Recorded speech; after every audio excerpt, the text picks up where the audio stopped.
अस्सलाम वालेकुम रहमतुल्लाहि व बरकातुहू। दोस्तों, आज मैं यूट्यूब पर अपना नया चैनल लॉन्च कर रहा हूँ जिसमें हम लोग इंग्लिश पढ़ेंगे और इंग्लिश में वोकैबलरी होगी, ग्रामर होगा। रोज़ाना जो हम अल्फाज बोलते हैं, इस्तेमाल करते हैं, लगभग 1000 अल्फाज मेरे प्लान में है कि मैं आपको बताने वाला हूँ। और ये 1000 अल्फाज सबके लिए बहुत ज़रूरी है, सबको जानना चाहिए। मिसाल के तौर पे आप किचन में चले जाएं, मसाले हैं, अनाज हैं, चावल रखा हुआ है, दाल है ना? ये सारी चीज़ें हैं। मसालों में हल्दी, धनिया पाउडर, मिर्च वगैरह। फिर बर्तन हैं कई तरह के, इनको अंग्रेज़ी में क्या कहते हैं। फिर आप बाहर निकलें, फ्रूट देखें, फ्रूट जो आम तौर पे हमारे यहाँ पाए जाते हैं। सब्जियां हैं, जंगली जानवर, पालतू जानवर और बीमारियों के नाम, टेस्ट जो होते हैं, खट्टा मीठा वगैरह, कलर होते हैं, काला, सफ़ेद, लाल, पीला वगैरह। यानी कि जितनी भी चीज़ें होती हैं जो ज़रूरत की चीज़ें हैं। इसके अलावा फ़ेल हैं, वर्ब्स हैं, क्रिया है जो हम इस्तेमाल रोज़ाना करते हैं। लगभग 100 से 150 फ़ेल हैं, वर्ब्स हैं। फिर मैं आपको इन वीडियोज़ में इडियम्स एंड फ्रेजेस बताऊंगा। फ्रेजल वर्ब आपको मैं 100 से ज़्यादा बताने वाला हूँ। रोज़ाना हम 20 से 25 अल्फाज पढ़ने वाले हैं और लगभग 100 वीडियोज़ में आपकी पूरी अंग्रेज़ी कवर होने जा रही है, जिसमें पार्ट्स ऑफ स्पीच भी रहेगा। पार्ट्स ऑफ स्पीच की सारी चीज़ें ए टू जेड, ग्रामर क्या है यहाँ से शुरू करेंगे, ग्रामर किसे कहते हैं, इनकी बारीकियाँ हम देखेंगे। और सेंटेंसेस में जो गलतियाँ होती हैं उनको कैसे पकड़ते हैं, उसमें करेक्शन उसको कैसे करेंगे, कैसे जुमले को करेक्ट करेंगे, सारी चीज़ें हम देखने वाले हैं। पार्ट्स ऑफ स्पीच को एकदम डिटेल में पढ़ने वाले हैं, एक एक लफ्ज़ पे, एक एक शब्द पे डिस्कशन होने जा रहा है। Little, a little, the little, few, a few, the few. और इस तरह के, जैसे हियर का मतलब सुनना या सुनाई देना, और लिसन का मतलब सुनना। तो इन दोनों में क्या फ़र्क है, या फिर वॉच, लुक और सी में क्या फ़र्क है। इस तरह के अल्फाज जो लोग आमतौर पर कंफ्यूज रहते हैं, इनको अलग से सबको एक एक करके देखने वाले हैं, सारी चीज़ें पढ़ने वाले हैं। हम लोग टेंस को जो है, टेंस को बहुत ही आसान ज़बान में हम लोग पढ़ने वाले हैं। एक एक चीज़, टेंस क्या है, टाइम क्या है, टाइम एंड टेंस को अलग अलग किस तरह समझेंगे। टाइम एक यूनिवर्सल टर्म है और टेंस एक ग्रामेटिकल टर्म है, इसको भी हम अच्छे से देखेंगे। इसके अलावा जो जो स्टूडेंट्स हैं, जो स्कूलों में पढ़ते हैं, कॉलेज में पढ़ते हैं, हिंदी मीडियम के हों, उर्दू मीडियम के हों, इंग्लिश मीडियम के हों, सारे लोगों के लिए बहुत ही फ़ायदेमंद होने जा रही है ये वीडियोज़ जो हैं।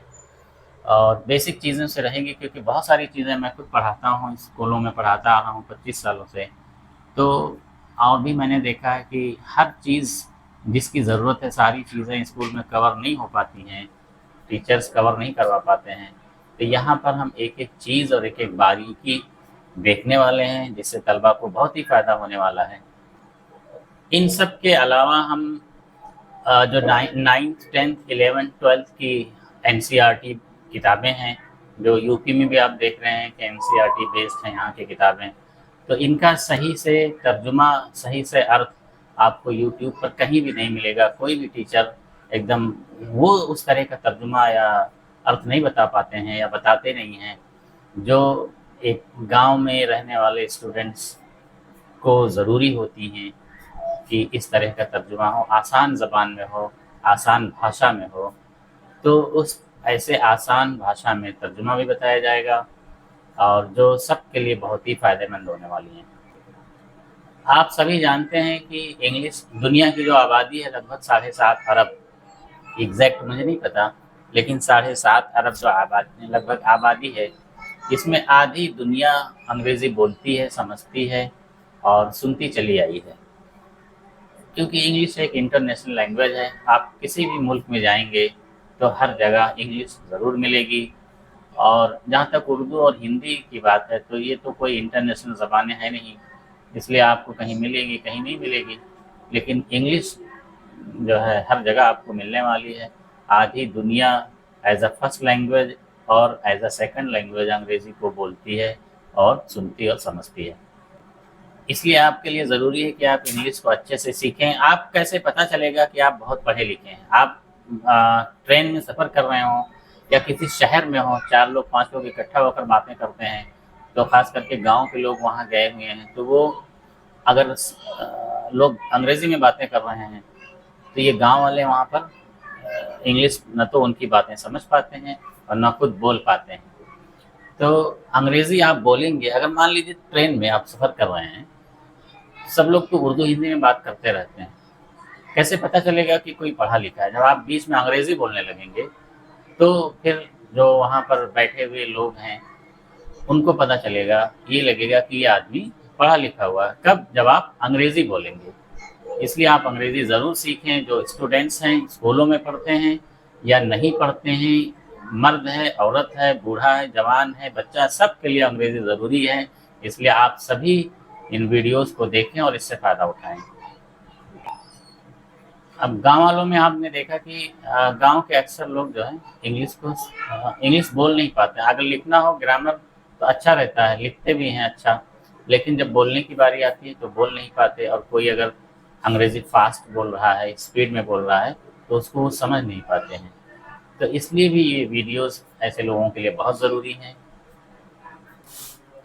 तो चलें मैंने आज जो है आप लोगों को पहला दिन है, मैं आज आप लोगों को 15 वर्ड्स दे रहा हूँ, 15 वर्ड्स मीनिंग, और फिर कल से हम 20 टू 25 वर्ड्स रोज़ाना पढ़ेंगे। इसके साथ में ग्रामर की बेसिक चीज़ें शुरू करेंगे। ग्रामर क्या है, ग्रामर किसे कहते हैं, अल्फ़ाबेट क्या है, लेटर्स क्या है, वही चीज़ें फिर से आ रही हैं। बहरहाल आज मैं यहीं पर अपनी वीडियो ख़त्म कर रहा हूँ। कल से हम 20 वर्ड लगभग रोज़ाना पढ़ेंगे। इसके अलावा ग्रामर भी एक साइड से साथ में पढ़ते चले जाएंगे इंशाल्लाह। ओके। वीडियो ख़त्म करने से पहले हम आप लोगों को बता देता हूँ, पार्ट्स ऑफ बॉडी से हमने शुरू किया है। इसमें 15 वर्ड मैंने आप लोगों को दिया आज, जिसमें हेयर यानी बाल, हेड यानी सर, स्कल यानी खोपड़ी, और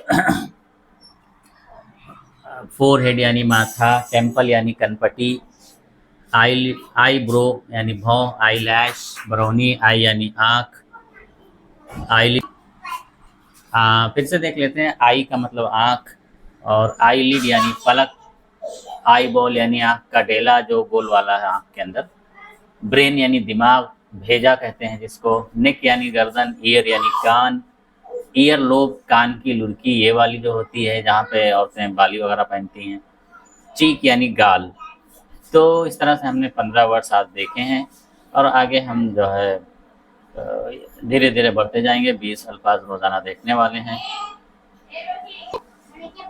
तो अब आप लोग इसका स्क्रीनशॉट ले लें और स्क्रीनशॉट लेकर इसको लिख लें।